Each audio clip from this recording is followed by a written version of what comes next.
Listen closely, because what I'm about to tell you is something most men were never meant to hear.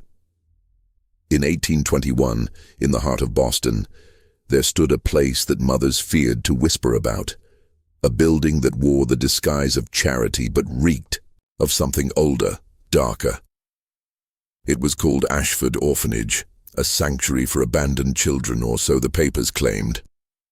Yet within its walls, 39 children disappeared, swallowed by silence, erased from existence. No graves, no witnesses, no explanations. It was as if the city itself agreed to bury the memory. Ask yourself, why would Boston, a city so steeped in God, commerce, and order, allow such a horror to vanish into shadows? Unless the orphanage was not what it seemed. Unless it was never about children at all. You see, men of power understand something most never will. Institutions are not created to protect the weak. They are crafted as cages, as laboratories, as rituals of control. And Ashford was one of them. Its founders were not saints, not guardians of innocence, but men tied to secret societies, hidden lodges, and circles where bloodlines mattered more than human lives. Imagine this. Behind iron gates, children stripped of family, stripped of identity, stripped of name. To the public, they were wards of charity, behind closed doors, subjects, test cases, offerings. What do you think happens when the state hands its most vulnerable to those who believe suffering opens the door to power? What happens when the voiceless become currency? The Ashford Orphanage was more than a house. It was an altar. Every missing child was not simply lost, but consumed in the machinery of a system far older than the United States itself. These were not accidents. They were rituals. And here's the truth that gnaws at your soul. The Ashford case was never solved because it was never meant to be. The 39 missing children were written out of history by the very hands that claimed to serve God. The judges, the priests, the governors, they all knew. And they all stayed silent. Boston's streets grew rich. Its churches expanded. Its universities flourished. But beneath the cobblestones, beneath the polished sermons, there was always the echo of small footsteps that would never be heard again. This is where the descent begins. Do you feel it? That unease pressing against your chest? Good. Because once you step into the Ashford story, you will not walk out unchanged. Picture it. A cold Boston morning in the year 1821. Smoke rising from chimneys as the city awakens. Merchants calling out prices, church bells ringing in the distance. Ordinary life, orderly life. But in the shadow of the North End, behind wrought iron fences blackened by soot, the Ashford Orphanage loomed like a fortress carved from grief itself. Its windows were high, its doors always locked, and the sound of children's voices never seemed to drift beyond its walls. For the city, this was comfort, out of sight, out of mind. The orphans were housed, fed, disciplined. But those who lived near the building whispered of something strange. Candles burned in the upper windows at hours when no child should be awake. Coaches arrived at midnight, bearing men in long coats who never gave their names. And sometimes, just sometimes, the sound of a child screaming would cut through the night, only to vanish before anyone dared to knock. Why did no one stop it? Because Boston was not innocent. This was a city built by Puritan hands, by men who believed the world was a battlefield between God and the devil, and who understood that secrecy was a weapon. Publicly, they preached morality, order, salvation. Privately, they practiced control, ritual, and silence. The Ashford Orphanage became a perfect mask. Who would question charity? Who would investigate a home for the unwanted? The children who vanished had no parents to demand answers, no graves for mourners to gather around. They simply ceased to exist. But listen closer. The orphanage records, the few scraps that remain, tell us of names scratched out, of pages torn away. 39. Children, not a single trace left. Yet here's the detail that unsettles every man who looks too long at the case. In the years after those vanishings, certain men in Boston rose to power with uncanny speed. Merchants turned into bankers, preachers became judges, families no one had heard of suddenly commanded respect in every hall of influence. And in private correspondence, their words betray them, sacrificium transitus. Latin terms tied not to charity, but to rights older than America, older than Christianity.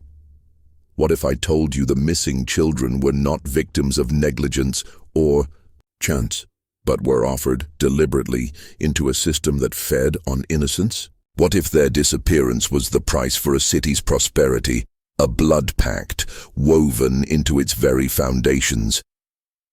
The Ashford Orphanage was not an accident of history. It was a blueprint, a warning, and Boston was only the beginning. The deeper you look into Ashford, the more you realize this was never about 39 children. This was about a pattern, a system so old it wears new faces with every century, yet its purpose never changes. Look back, medieval monasteries where young boys vanished into cloisters, never to return. Ancient temples where children were called initiates, but their initiation was a disappearance.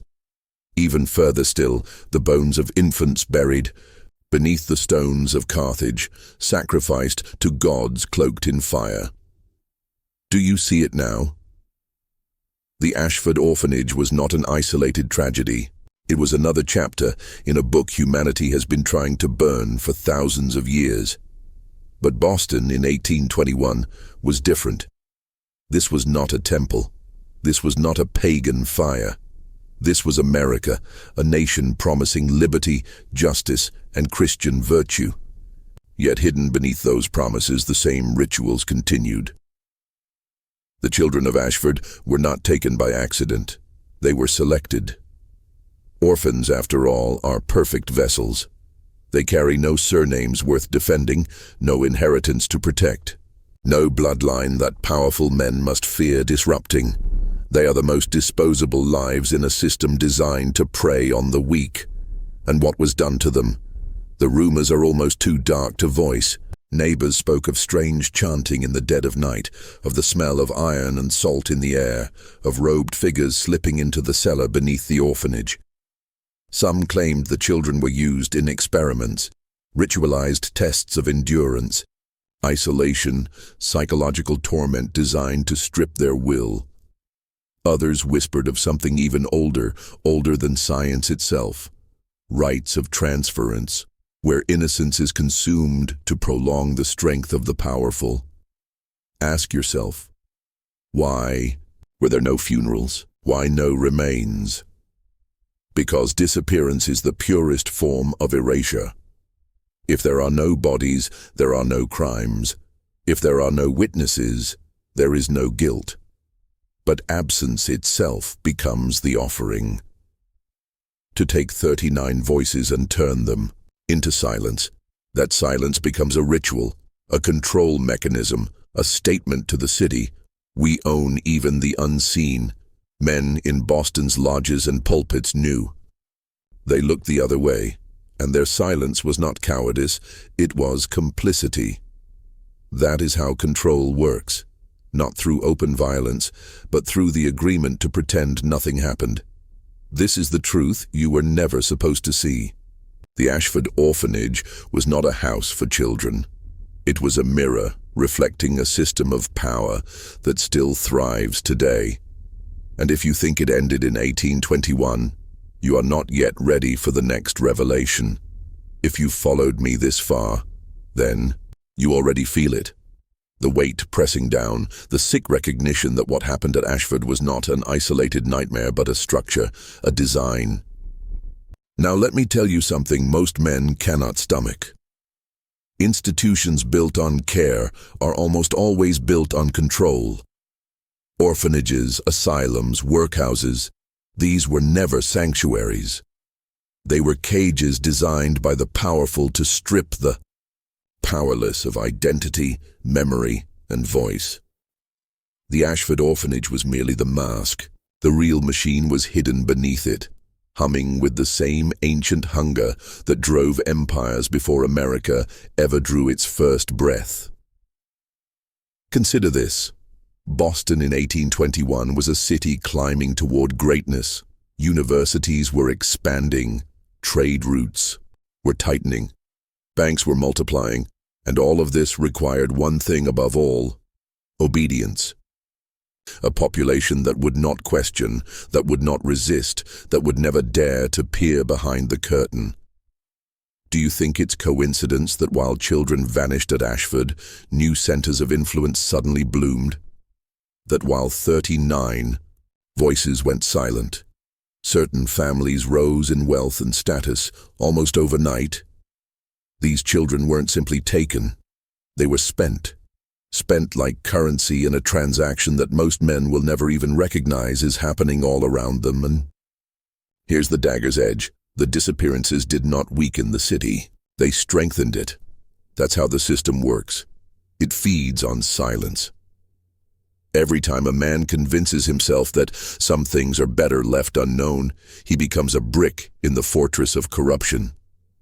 That is why the papers never covered Ashford, why the church rang its bells as if nothing had happened, why the judges signed no warrants. To acknowledge the truth would have risked unraveling the entire design. And so the orphanage remained an unmarked wound, its victims swallowed, its secrets preserved. But here is where it grows darker.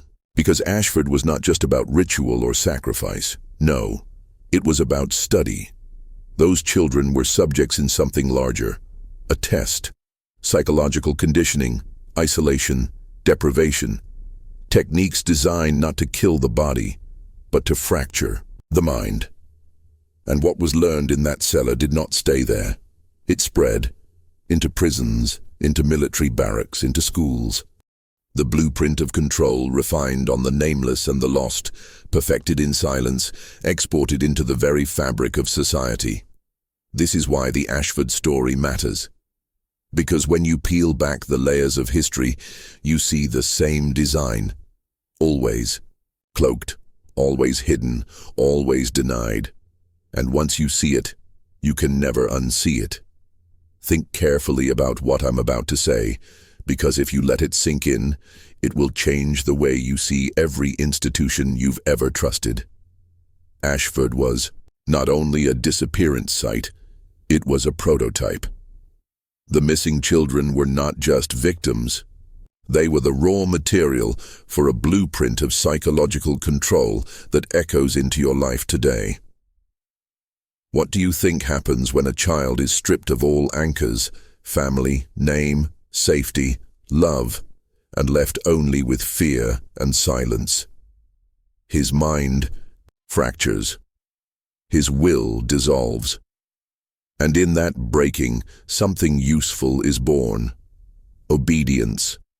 A blank slate upon which new beliefs can be written, new commands engraved. This is the forbidden truth. The same techniques used in Ashford's cellar were later mirrored in asylums, in prisons, in military training, and even in schools. It is the art of remolding a human being through suffering, through repetition, through the surgical removal of identity. Now pause and think.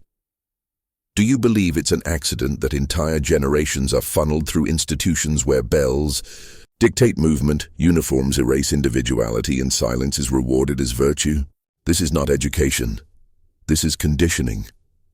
A diluted, polished descendant of the experiments once inflicted on the forgotten children of Ashford. The orphanage was a crucible. What began as whispered rituals and midnight torments became the framework for something far more efficient. A society that conditions its own citizens without them ever realizing they've been shackled. And the timing is no coincidence. The 1820s were the rise of industrial America, the birth of systems that needed not thinkers, but workers. Men who would obey the clock, the overseer, the ledger. Children broken in an orphanage cellar became men who would never question their place. Boston thrived on it. The nation thrived on it. And over the years, this became the secret covenant of all ruling structures. Control the child, and you control the man. But Ashford reveals something darker still. The vanishings weren't just about conditioning the children, they were about conditioning the city itself. Think of the silence. 39 gone, and no one speaks. That silence was power. It taught every citizen, do not question what the powerful do behind closed doors. Look away, or you may vanish too. This is how a society learns obedience, not by the lash, but by the unspeakable example no one dares mention. Once you grasp this, you start to see the bars of your own cage. And that realization is the first crack in their design. Let us descend deeper. Because if you believe Ashford was just a single orphanage swallowed by history, you have not yet seen the truth. The real story lies not in the children who vanished, but in the men who prospered. Trace the names tied to Ashford's funding and you will find a pattern. Families who had nothing, suddenly wealthy.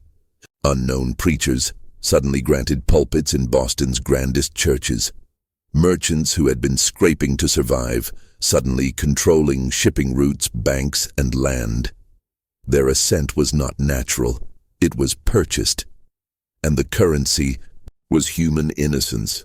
I've seen fragments of their correspondence. Words like transitus and sacrificium, ritual terms disguised as pious Latin. Letters sealed with sigils that do not belong to any church but to older orders. Secret lodges whose fingerprints run like veins through Western history. Understand this. Ashford was not a crime to be solved. It was a transaction. 39 children for a new hierarchy. Blood for prosperity, silence for power, and these families did not fade away. Their names still echo in Boston's streets, in its universities, in its politics. Men carrying titles, fortunes, and influence that began not in honest labor, but in the shadows of Ashford. You've walked past their legacies without knowing. Their libraries, their banks, their hospitals, institutions built upon a silence so deep it swallowed every scream beneath it. They are the inheritors of that pact. Now here's what you must understand. Bloodlines matter. In every age, in every empire, it is the bloodline that carries the power, the ritual, the memory of how control is maintained. The Ashford families did not simply take wealth. They took knowledge. They refined it, passed it down, hid it in symbols carved into stone, woven into crests, coded into mottos. To you, they are founders, philanthropists, patriots. To themselves, they are keepers of a covenant written not in ink, but in blood. And the silence that protected them in 1821 still protects them today. How many scandals vanish without a trace? How many powerful men escape consequence because no one dares speak? That silence, perfected in the Ashford orphanage, became a weapon. And once you see it, you realize the truth. History isn't written by victors. It is written by the men who control silence. This is the bloodline of Ashford, not gone, not forgotten, still shaping the world you walk in every day. You've seen the bloodlines. Now let me show you what they built. Because wealth and titles are meaningless without one thing, control of the mind. And this is where Ashford becomes far more sinister than a simple orphanage of vanished children. What happened in that building was not just cruelty, it was research. The founders were not simply punishing children, they were studying them.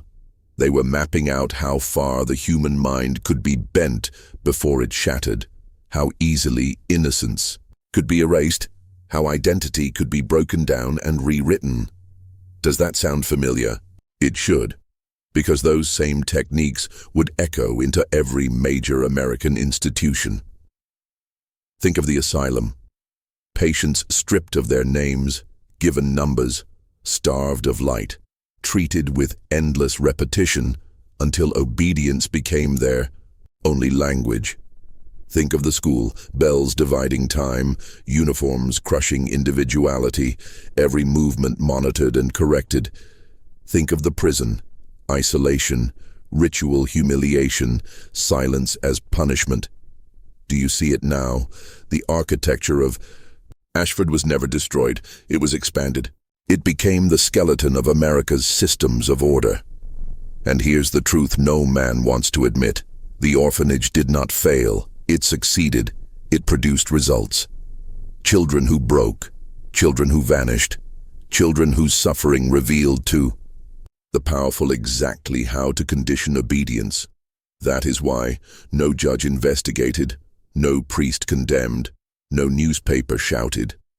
The silence was not a cover-up, it was approval. Because the knowledge that was extracted from those 39 children was too valuable to expose. You've been told that America was built on freedom, but tell me, why does every institution look the same? Why do they all function as cages, as conditioning halls, as laboratories of obedience?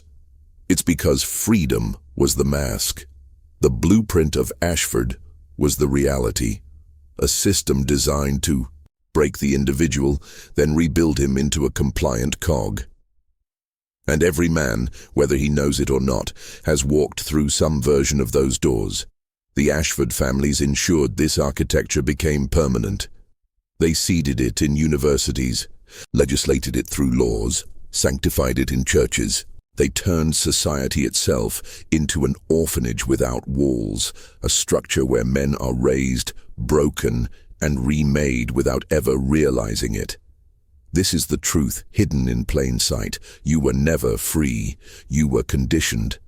And the first experiments in that conditioning began with 39 vanished children in a house the world has chosen to forget.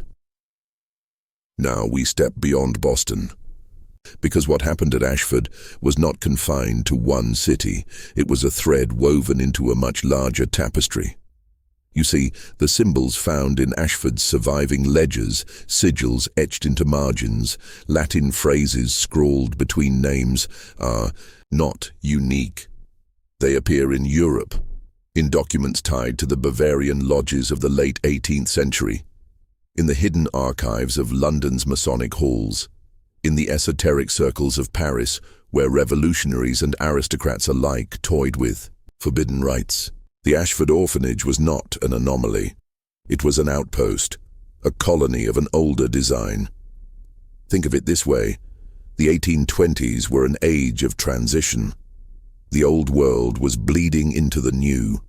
Europe's secret orders, its dynasties, its invisible hierarchies, they all needed footholds across the Atlantic.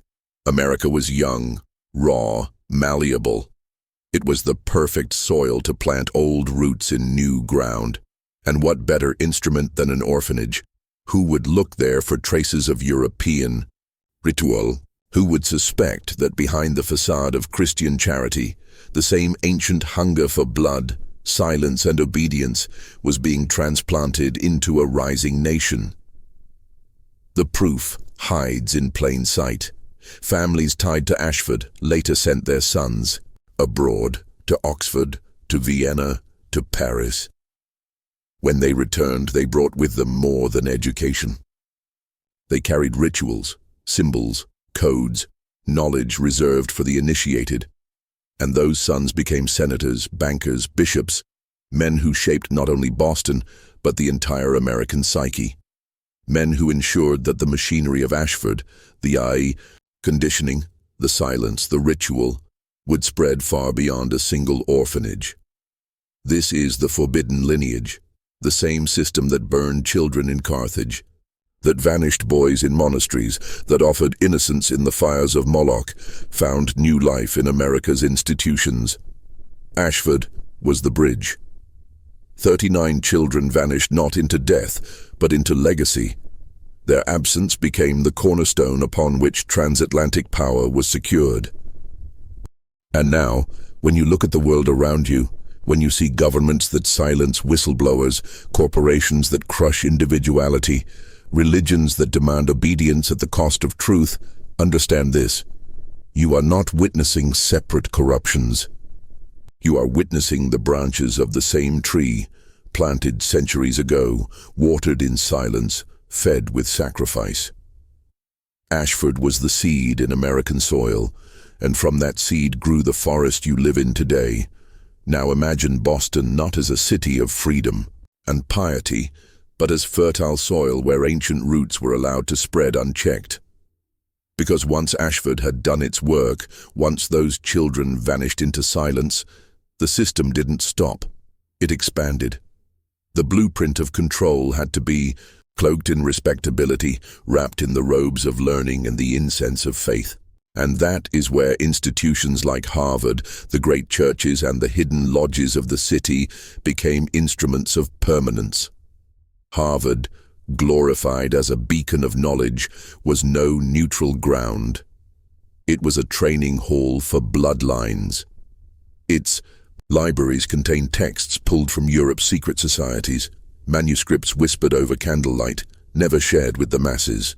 Students were initiated not only into academics, but into hierarchies of silence.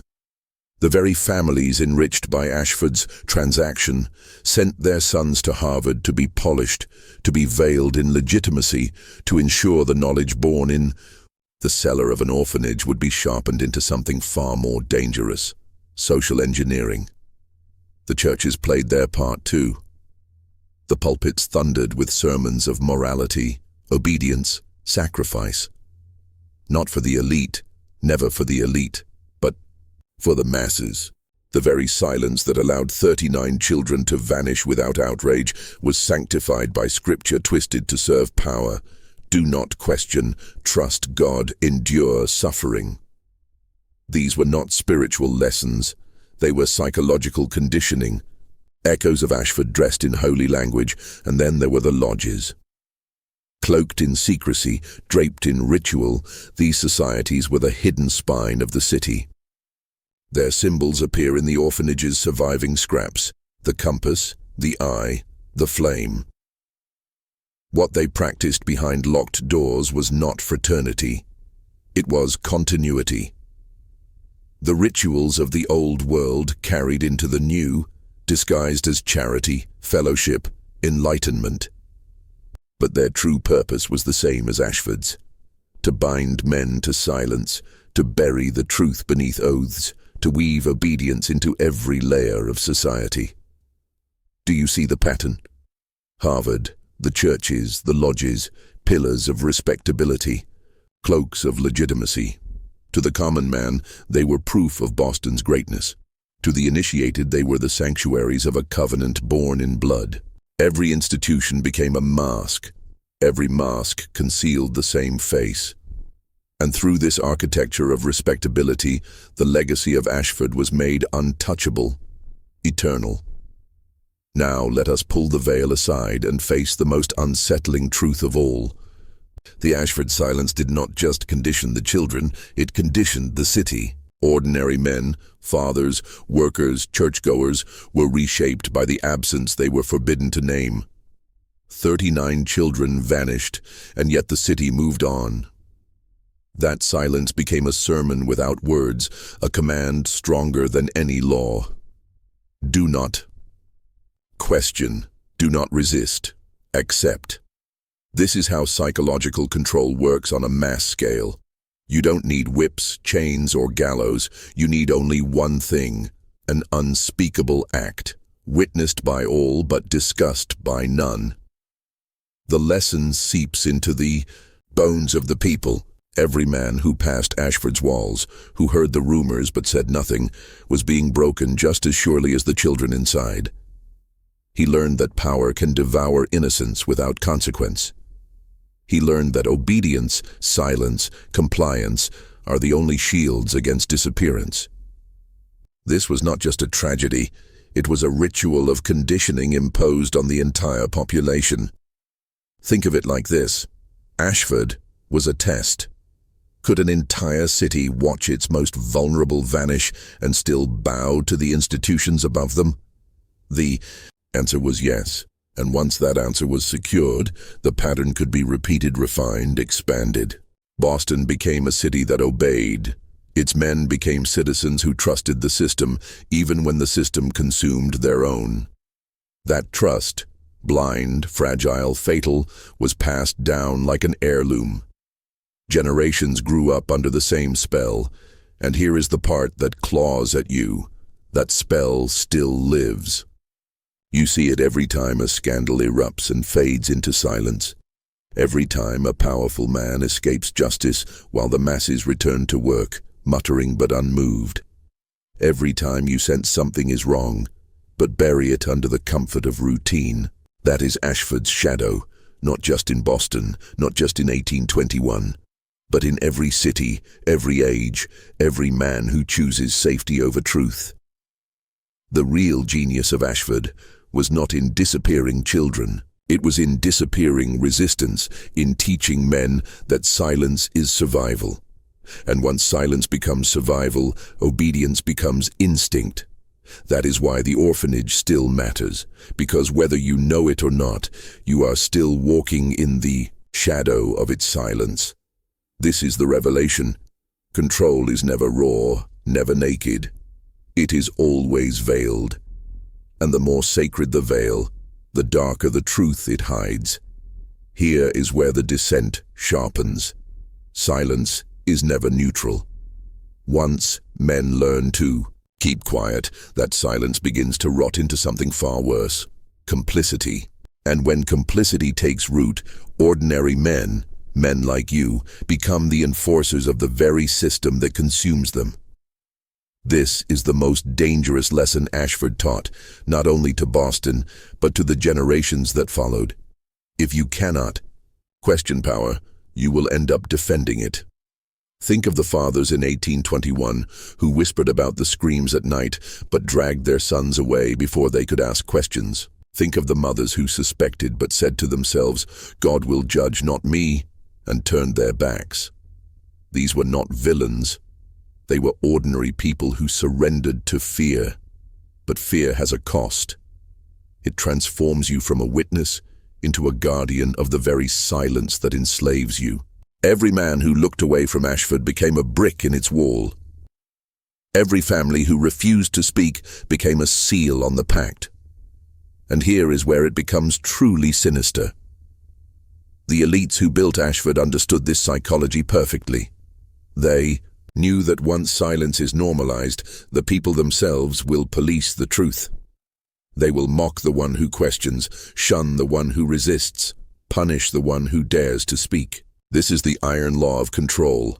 You don't need guards at every door when fear has turned the population into its own jailers. Look at your own life. How many times have you felt something was wrong but kept quiet?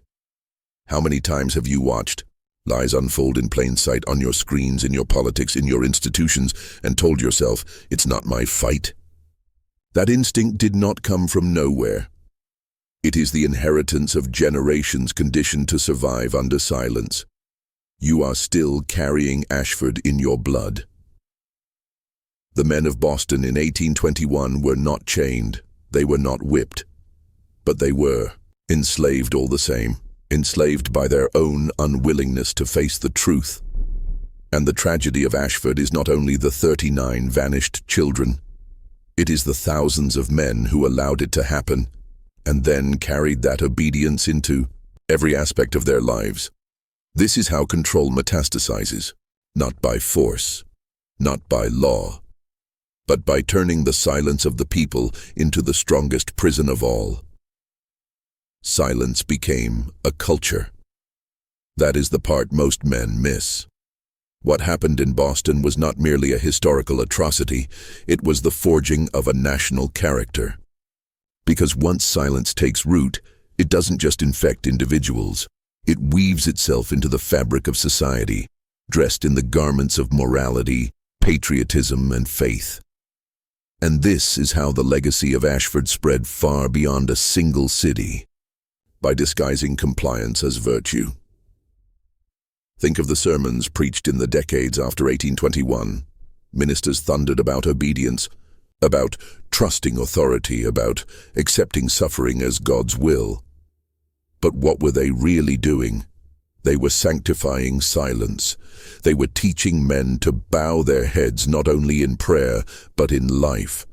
They were transforming complicity into a sacred duty. The Ashford silence was no longer fear. It became faith. Now look at the schools. Textbooks erased the darker chapters, taught children to respect the flag, to trust their leaders, to obey the bell. Patriotism became another mask. Questioning was called disloyalty. Resistance was treason, and so the silence was rebranded as patriotism, and the family, the very cell of society, was bent by the same spell. Fathers taught their sons to endure quietly, to never expose the family to shame, to carry secrets to the grave. Mothers taught their daughters that speaking out brings ruin. Generations learned that silence was survival, and thus silence became morality. This is the genius of the Ashford design. Once silence is embedded as virtue, the people themselves defend it as fiercely as any army. To question becomes sinful. To resist becomes un-American. To expose becomes betrayal. The conditioning, perfected in one orphanage cellar, metastasized until it was indistinguishable from the very identity of a nation. And here is where it gets darker. Because when silence becomes culture, the system doesn't just survive, it thrives. It no longer needs to vanish children in the night. It no longer needs to burn candles in secret windows. It has already achieved victory. Every man who teaches his son to stay quiet, every teacher who punishes the one who questions, every preacher who equates obedience with holiness, they are all extensions of Ashford. They are the continuation of the orphanage, wearing the mask of family, school, church, flag. This is why Ashford cannot be dismissed as a forgotten horror. It is not gone. It is inside you. It is the instinct that tells you to swallow your words when you see corruption. It is the heritage you were never meant to question. It is silence, rebranded as virtue, inherited as destiny. Now we reach the point where the inheritance of silence stops being abstract and begins to move entire nations. Because once a culture has been conditioned to obey without question, the elites no longer need to hide their machinery. They can run it in plain sight. The silence of Ashford became the foundation upon which America's greatest manipulations were built. Wars fought for profit, industries designed for exploitation, institutions engineered for control. And through it all, the people cheered, prayed, saluted, believing they were free while living inside a cage forged generations before. Look at the wars. How many young men marched off to die because they were told it was their duty? How many questioned the motives behind those wars? The profits reaped by bankers, the territories swallowed by corporations, the dynasties enriched by bloodshed. Very few. Why? Because silence had already been conditioned into patriotism. Doubt was treason. To ask was weakness. And so, millions obeyed, just as the children of Ashford had been broken into obedience. Only now, the scale was global. Look at the institutions. Schools trained boys not to think, but to comply. Universities molded elites to serve the system rather than challenge it. Churches sanctified submission. Prisons perfected isolation. Each of these structures is a shadow of Ashford, refined, expanded, industrialized. The same techniques that once silenced 39 children now silence millions of men. Bells, uniforms, rituals, punishments, an entire society conditioned to mistake obedience for freedom. Look at the industries. Do you really think it's coincidence that the same bloodlines enriched by Ashford's silence also built the banking houses, the railroads, the mills? Do you think it's chance that their names sit on universities, hospitals, libraries? They did not merely buy wealth, they bought the silence of entire generations. Every fortune built in those decades is a monument to the same principle: power, feeds on compliance, and compliance is bred through fear and ritualized silence. This is why the story of Ashford matters, because the vanishings in 1821 were not just a tragedy, they were a prototype for mass control. The same psychological levers tested on orphans were scaled up to engineer a nation. Wars became rituals, institutions became cages, industries became altars where lives were burned for profit, and the masses, conditioned to confuse silence with virtue, did not resist. They cheered, they saluted, they sent their sons to die. That is the power of Ashford's legacy. Once silence becomes culture, entire civilizations can be steered like cattle, into wars, into factories, into graves. Now we approach the marrow of the design, because silence does not merely protect the powerful, it creates them. Out of the ashes of Ashford, a hidden hierarchy emerged, an invisible order that has guided the machinery of society ever since. These were not kings, nor presidents, nor generals. They were the architects behind the curtain, the men who understood that true power does not lie in armies or laws, but in the ability to shape perception, to command silence, to turn entire populations into instruments of their will.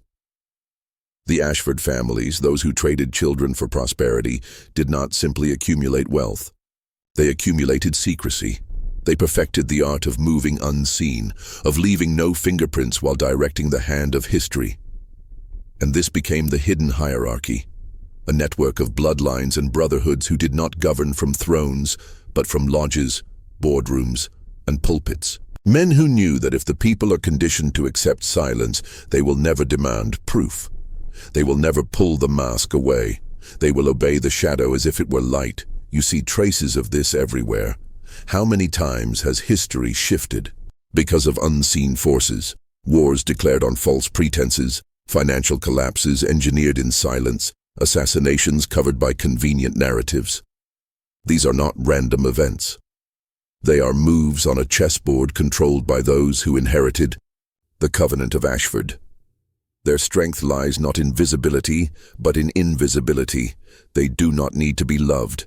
They do not even need to be known. They need only to ensure the silence holds. And here is the brutal truth. The hierarchy is not bound by geography. It is not American or European. It is transnational, transgenerational, transhistorical. From the burning temples of the ancient world to the stone cloisters of medieval Europe, from the cellars of Ashford to the glass towers of modern finance, the order remains the same. Ritual, silence, control. Always hidden, always denied, always effective. This is why no single scandal, no single revolution, no single reform has ever broken the system. Because revolutions rage in the streets while the hierarchy remains in the shadows, untouched. Presidents fall, empires collapse, the order remains. They feed on silence, and as long as men continue to obey without question, their covenant cannot be broken. This is the inheritance you live under. You may not know their names, but you feel their weight every day, in your taxes, in your wars, in your screens, in your schools. You are walking in a world engineered by an invisible order, born in an orphanage cellar 2 centuries ago. Understand this. The hidden hierarchy does not merely shape nations, it reshapes the minds of men. The truest prison is not built from stone or steel. It is built from beliefs. Once you control how a man sees himself, you no longer need chains. He will enforce his own captivity. This is why silence is so powerful, because silence does not just protect secrets, it mutates identity. Think of the children in Ashford. Beaten until their cries died in their throats, forced into rituals until their individuality dissolved, punished until obedience felt like survival. They were taught not simply to submit, but to become submission itself. And here is the revelation: that same conditioning has been scaled into every institution you know. The schoolroom, the church, The workplace, the army, each one is a laboratory of identity. You are given a role, a uniform, a number, a title, and you are told this is who you are. Questioning that role brings punishment. Embracing it brings reward. It is Ashford's method, refined, polished, disguised. The child who once whispered, "Yes, father," in the orphanage is now the adult, whispering, "Yes, boss," in the office, "Yes, pastor," in the pew, "Yes, sir," on the battlefield. The hierarchy does not need to touch him. His own mind holds him hostage, and the proof is everywhere. Look at how men measure themselves today. Not by strength, not by sovereignty, not by truth, but by compliance. Do you obey the system's rituals? Do you collect the papers, the degrees, the ranks, the debts? Do you kneel to the institutions? Smile for the cameras? Play your part in silence? If yes, you are rewarded with approval, with status, with the illusion of freedom. If no, you are cast out, labeled deviant, dangerous, insane. This is not freedom. This is psychological captivity, disguised as civilization. The hierarchy knows, once you accept their definitions of identity, you no longer belong to yourself. You are theirs. A man convinced he is just a worker, just a citizen, just a believer, is already in chains. A man who believes silence is virtue will never raise his voice. A man who cannot imagine life outside the system will die defending it. This is why the Ashford legacy still matters. Because you are not merely surrounded by their silence, you are shaped by it. Your identity, your fears, your ambitions, your very sense of reality has been engineered by forces you cannot see, and the cruelest part, most men will live and die never realizing the prison was never outside them. It was always inside. Every day, without realizing it, you perform rituals of obedience. They feel ordinary, harmless, even necessary, but each one is a subtle reinforcement of the hierarchy's grip. What was once forced upon the children of Ashford through terror is now delivered to you through repetition, reward, and the illusion of choice. Consider the morning routine, the alarm clock jolting you awake at the same time, not because your body needs it, but because the system demands it. You dress in uniforms, not just military or corporate, but every outfit that signals compliance with an institution's expectation. Suits, ties, badges, logos, all symbols that say, "I belong to this order. I submit to its rules." You clock in. You sign forms. You obey schedules written by someone you will never meet. And each act, however small, is a ritual. You repeat them until obedience feels natural, until you forget that none of this was chosen by you. Look deeper. Why do you salute a flag?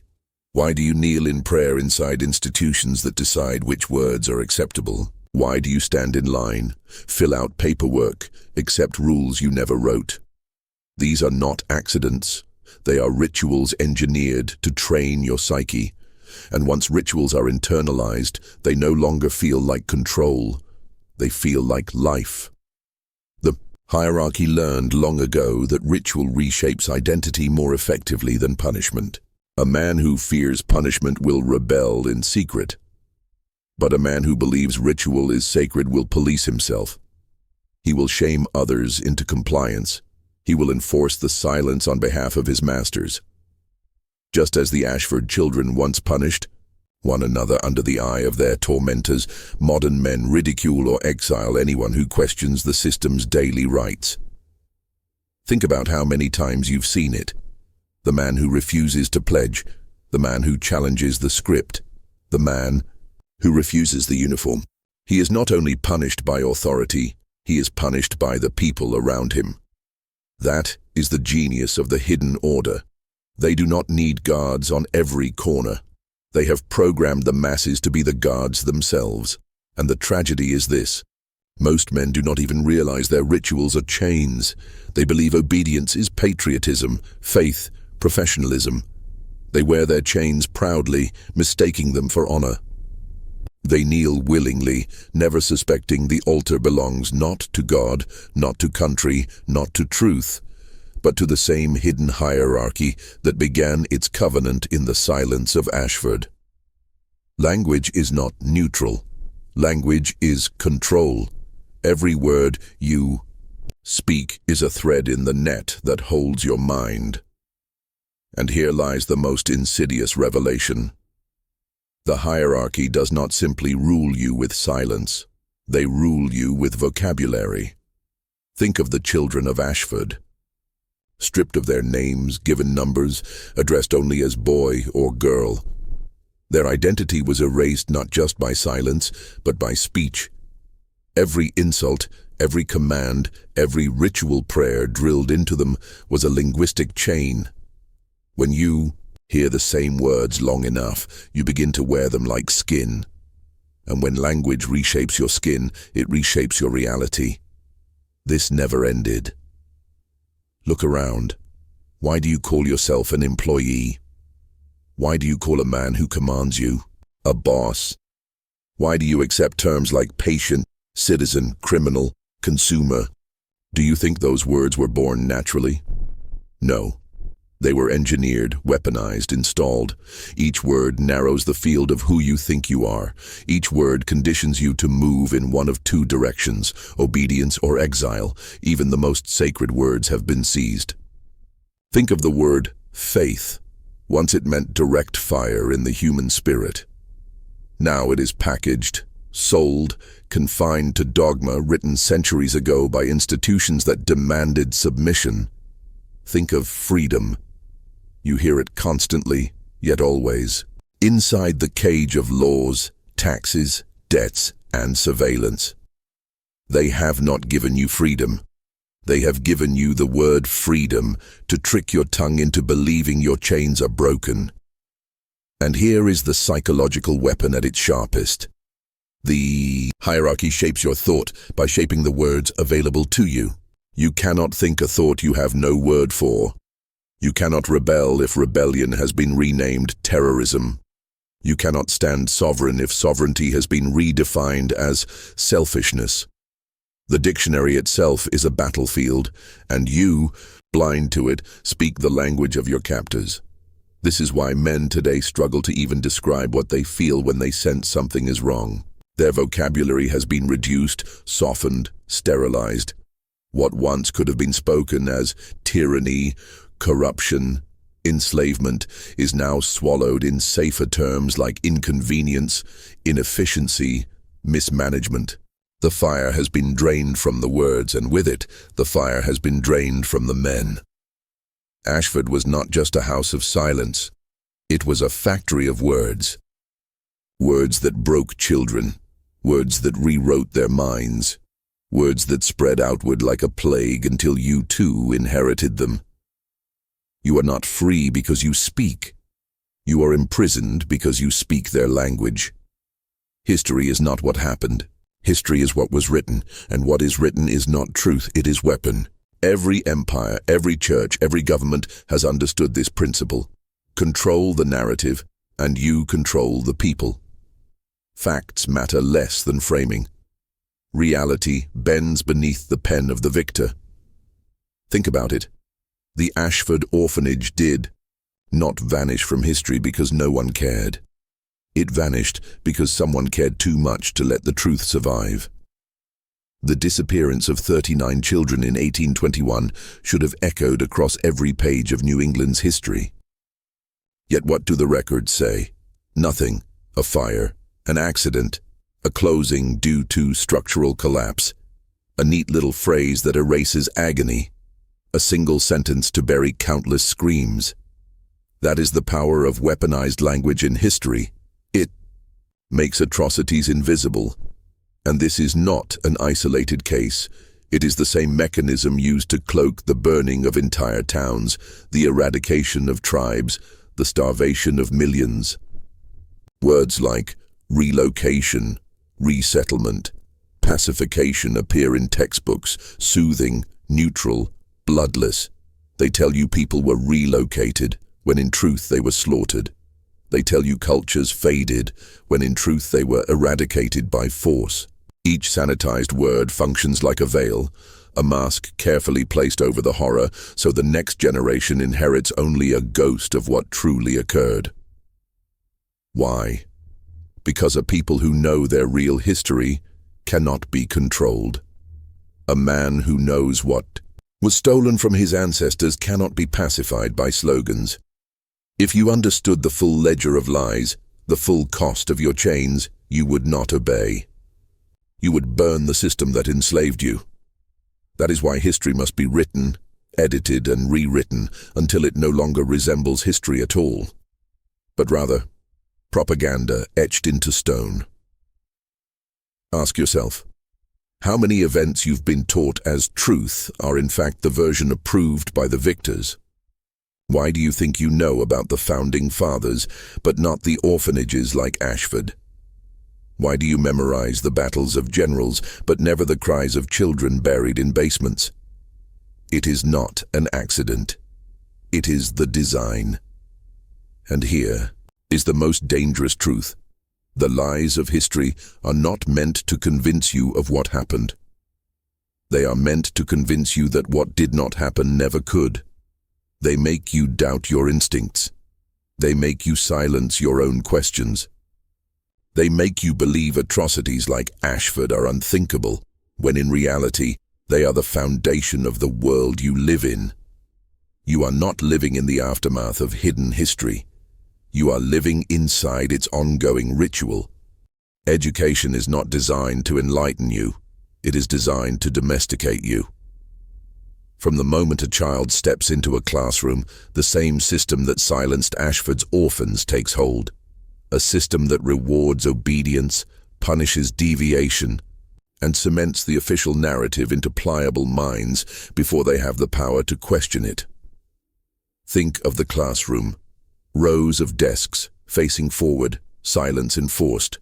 Bells dictating when you may speak, when you may move, when you may even think of freedom. The very structure is a machine of control. It conditions a child to internalize authority, to accept schedules, to absorb information without resistance. That is not education, it is programming. And what information is chosen? Not truth, not empowerment. What is chosen is a carefully curated mythology that keeps society orderly, predictable, compliant. Children memorize dates, names, battles, but not the why. Not the hidden costs, not the suppressed voices buried beneath those stories. You are taught to celebrate progress, while the shadows of that progress remain locked away.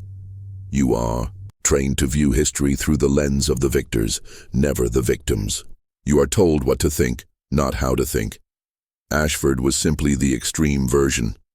Children there were stripped of family, language, and identity. But look closely.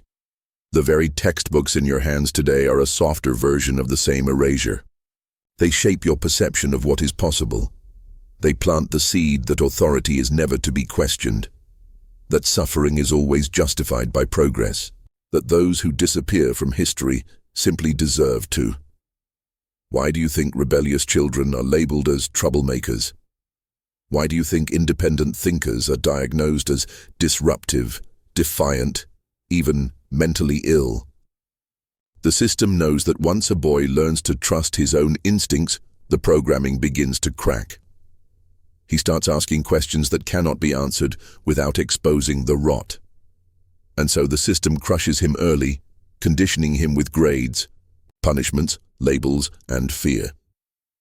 The men who leave school believing they are educated are in truth the most deceived.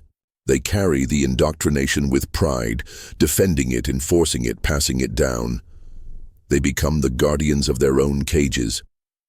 That is the final genius of institutional education.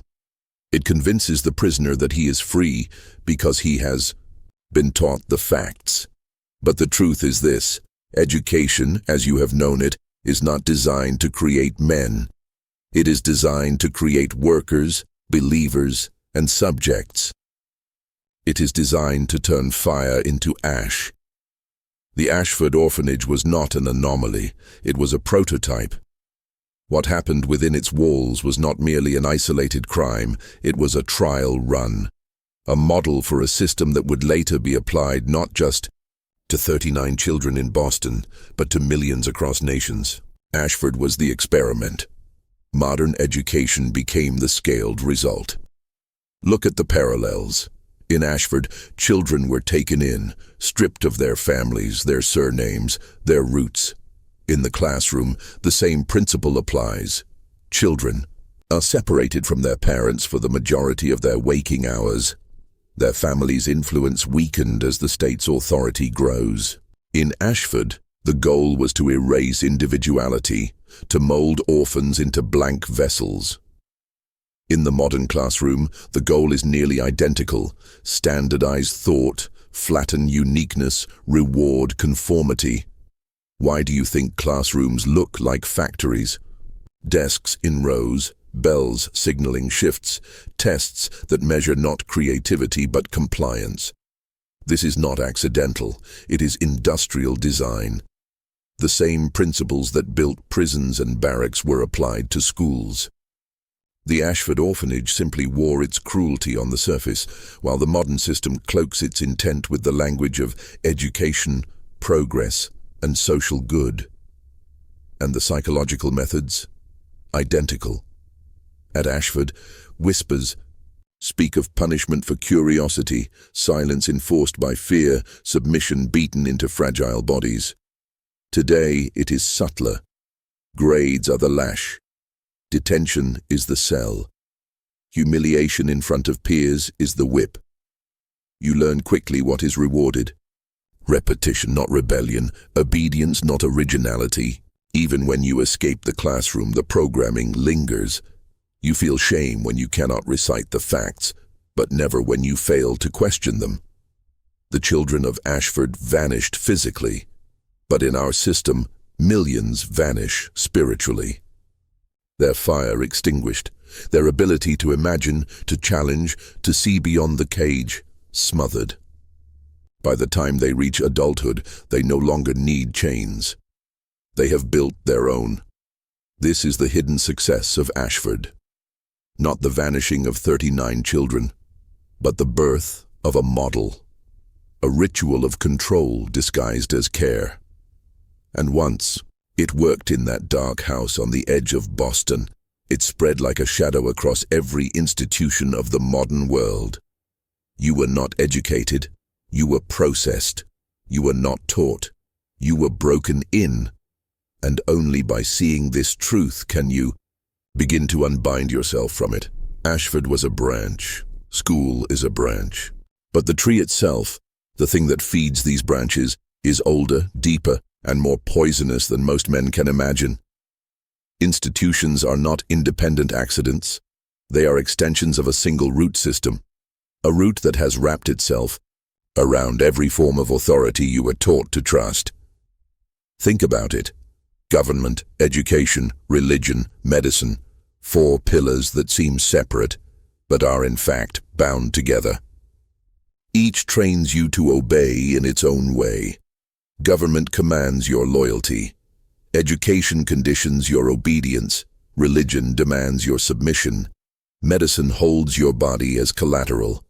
Together, they weave a net so tight that by the time a man realizes he is trapped, it is too late. He has lived decades believing he was free, while every thought, every fear, every instinct was quietly engineered. Ashford was the testing ground, an orphanage where all 4 pillars converged. It carried the stamp of the church, the endorsement of the state, the label of an educational home, and the justification of medicine when children broke under the abuse. Each institution had its excuse ready, each absolved the other of blame. This is how the system survives. Never one hand alone, always many hands, all reaching from the same shadow. And you must ask yourself, who benefits? Who gains from a population that no longer questions, that defends the very chains that bind them? It is not the common priest, not the local teacher, not the doctor down the street. These are foot soldiers, tools. The true beneficiaries are the ones who exist above visibility, above law, above history itself. The same hidden orders that have manipulated kings and parliaments, wars and revolutions, revolts and reforms, all sides orchestrated, all outcomes controlled. The Ashford children were not lost in a void. They were consumed by the root system. Their silence became a nutrient for the machine. Their erasure ensured that the model remained hidden, safe, and repeatable. Because if men knew the truth, that children could vanish under the guise of care, under the banners of the very institutions meant to protect them, they would never again look at authority the same way. And that, my brother, is the greatest threat to the system. Men who refuse to kneel, men who see through the masks, men who realize that every pillar of control traces back to the same poisoned root. Ritual is the spine of control. Ashford was filled with it, daily, hourly, invisible yet undeniable. Children were forced into routines designed to erase resistance, to teach obedience, to train the body and mind to submit without question. Every punishment, every command, every whispered threat was part of a system, a ritual that encoded fear and loyalty into the very core of a human being, and the pattern did not die with Ashford, it evolved. Modern elite networks, the hidden lodges, corporate boards, political circles, and religious hierarchies practice the same principles on a scale far larger and more sophisticated. They do not need whips or chains. They use ceremonies, pledges, secret handshakes, indoctrination programs, and the silent enforcement of peer compliance. These rituals teach you what Ashford taught children. Obedience is safety, and questioning is annihilation. Think about the rituals you have already participated in without realizing it. Signing contracts that bind you to rules you barely read. Participating in corporate initiations, kneeling before authority in every arena of life. Each is a ritual echoing Ashford's blueprint, a modern form of conditioning disguised as normalcy. Every handshake, badge, or oath is a psychological lock, reinforcing the hierarchy that began in that orphanage cellar 2 centuries ago. Sacrifice is another key. At Ashford, the children were sacrificed physically and psychologically to teach obedience. Today, the elite extract different forms of sacrifice: time, reputation, freedom, even morality. You work longer, obey instructions, betray instincts, all to feed the system. And the beauty of it is that you voluntarily participate, convinced it is normal or necessary. This is the apex of control. The ritual of submission becomes indistinguishable from life itself. And secrecy? Ashford thrived on it. The children disappeared, and the city learned to look away. Modern elites operate the same way. Information is controlled, narratives are sculpted, dissent is labeled as delusion. The rules are invisible, the punishments invisible, and the rewards invisible. You obey the system, enforce its norms, and police yourself without ever seeing the invisible walls around you. This is the inheritance of Ashford, a network of rituals that bind societies, a system of sacrifice that extracts obedience, a culture of secrecy that ensures perpetuity. And every man who walks through life unaware, unquestioning, or fearful is a living extension of that legacy. Now, if you are truly ready to step further, it is time to mark yourself. Comment twice below with the phrase, "I see the hidden root." This is not a game. It is a declaration. Once you do, you begin to recognize the chains and awaken the capacity to walk outside them. Once a man participates in the system, once he obeys the rituals, recites the approved words, and enforces the silent rules, he carries a burden few recognize. It is a moral weight, subtle yet corrosive, that erodes instinct, courage, and autonomy. Each act of compliance, no matter how small, reinforces the hierarchy's grip, slowly teaching the mind that obedience is safety and truth is danger. Ashford's children learned this in the harshest way possible. Defiance meant punishment. Compliance meant survival. In modern life, the punishment is quieter but no less effective. Career advancement for conformity, social acceptance for obedience, scorn and isolation for questioning. A man is taught to calculate, to negotiate with his conscience, to sacrifice truth for comfort. And over years, decades, he forgets the fire he was born with, the instinct to resist, to challenge, to see beyond the mask. This is the psychological toll: guilt disguised as loyalty, fear disguised as prudence, shame disguised as morality. Every man who follows the system without question becomes complicit, not only in preserving the hierarchy, but in perpetuating it. You enforce the same silence that consumed the 39 children, the same rituals that bent minds, the same obedience that allowed atrocities to go unchallenged. But there is a way forward. Recognition is the first step. Naming the chains is the beginning of breaking them. Understanding that the rituals, the words, the norms, the routines are designed to control you is the spark that ignites resistance.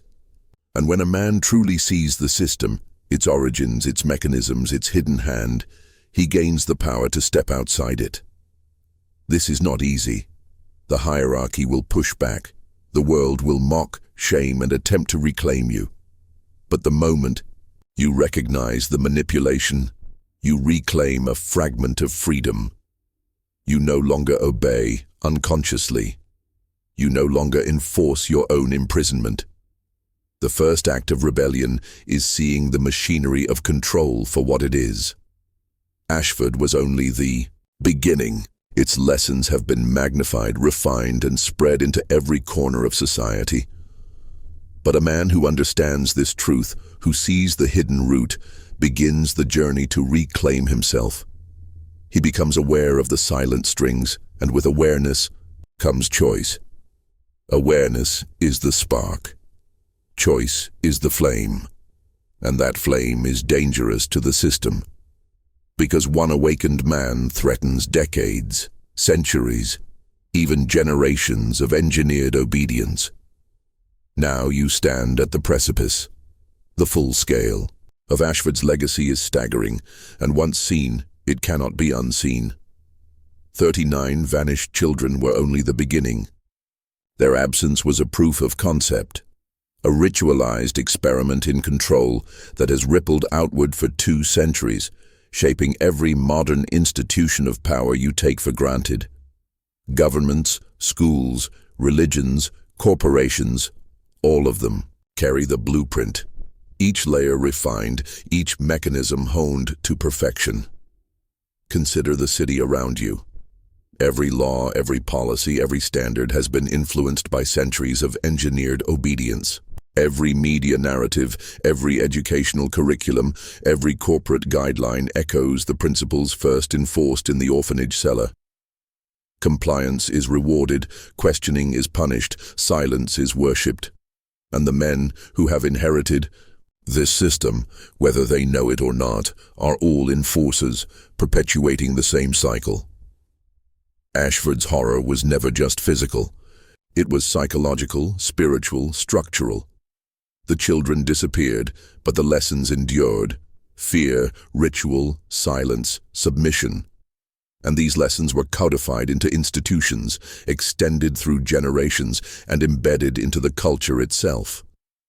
You live in a world that was engineered in secret, a world where obedience masquerades as freedom, where conformity masquerades as morality, and where silence masquerades as virtue. Every ritual you participate in, the office, the church, the family, the state, repeats Ashford's methods on a larger scale. Every oath, every pledge, every routine molds your identity, programs your perception, shapes your behavior. You are not simply living, you are performing. And the hidden hierarchy, the invisible architects of control, watch, knowing their work continues unbroken, because the instruments of compliance are now your own hands, your own thoughts, your own fears. The tragedy and the danger is that most men never realize it. They accept the world as it is, obeying silently, enforcing the system unconsciously. But for the few who awaken, those who see the hidden root, there is choice. Awareness is the first fracture in the chains. Understanding is the first spark of rebellion. The Ashford Orphanage was only the seed. The forest it grew into surrounds you now, dense, shadowed, and suffocating. And if you are willing to step back and see it clearly, to recognize the rituals, the silences, the hierarchies, you gain the power to begin moving outside its branches, to reclaim thought, identity, and freedom that was engineered to be lost. This is the threshold. Once crossed, there is no returning to ignorance. Once the root is seen, the world will never appear the same. Now you face the ultimate question. You have seen the hidden root, traced the shadow of Ashford through centuries, understood the rituals, the silences, the hierarchies, the weaponized words, the rewritten histories. And now the system is no longer abstract. It is inside you. Its chains are woven into your instincts, your habits, your identity. And you must decide, will you remain a pawn, obedient and silent, or will you step into sovereignty? The first path is easy. Obedience is familiar, comfortable, sanctioned. You can return to life as it was, living inside the rhythm of daily rituals, policing yourself, enforcing the system in small ways, believing in your freedom while being chained. Millions choose this path. They carry Ashford in their blood, and they reproduce it in their homes, their workplaces, their societies. They live their lives as extensions of a system designed to contain them, blind to the chains. The second path is far more dangerous. Awareness is the first step, but action is the true test. To reclaim yourself, you must recognize the rituals that shape you. Confront the lies that surround you and question every authority that demands unquestioning obedience. You must dissect the language that binds your thoughts, refuse to enforce the silence of the system, and confront the hidden hierarchies that feed on your compliance. This is not a path for the faint-hearted. It is the path of the awakened, the path of the men willing to stare into the machinery of control and refuse to submit.